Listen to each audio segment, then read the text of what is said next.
Hi guys! Welcome back sa ating channel, and for today's video may makeup tayo gamit yung Minimally na makeup brand. So nag-start ako ng papaya with snail na moisturizer, and then gagamitin natin yung Minimally cream foundation. So kung nag-start pa lang kayong mag-makeup, perfect ito for you kasi buildable siya and madali naman siyang i-blend. So, ayan, blend lang. And may dewy effect siya sa mukha mo. So, ayan, pwede mong damihan, pwede mo ring konti lang, and pwede din na parang yung wala lang. Ayan. So, yung sa akin is okay lang na magmukhang merong foundation. So, ayan. Blend lang talaga. And may powder din sila, guys. So, perfect combination talaga siya.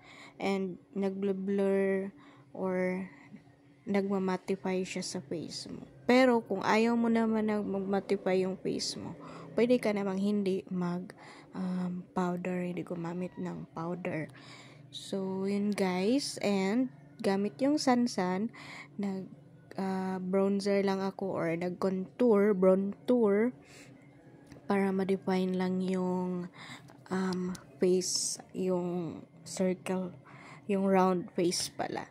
So, ayan, practice lang talaga ng practice until makuha mo yung gusto mo ng, or shall we say, makuha mo na yung saktong paggamit ng ng makeup.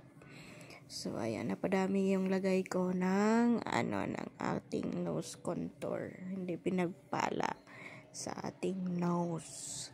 Kaya, ayan. And makeup.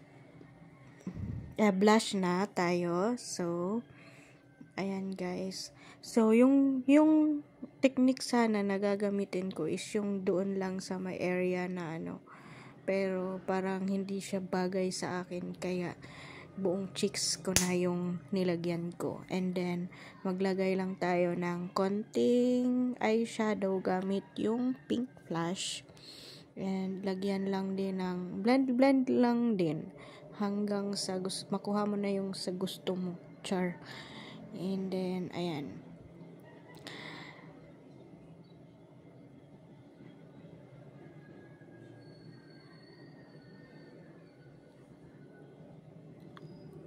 So, maglagay din ng shimmer para may konting kulay or sidlak-sidlak ang iyong mata. Tapos sa kilay na.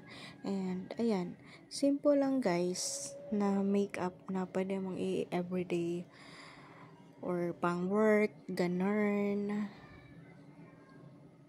Ang makeup daw kasi is enhancing appearance, boosting your confidence, and allowing for self-expression. So, lipstick na tayo, yung O2O na M14 yung shade. Ayan. So, pink lang. Pink ng ating mukha. So, there you go. May kulay na yung face mo at hindi na siya loose pad. So, yan lang guys. And ganda-gandahan naman siya dyan. So, bye guys. See you sa next video. Bye!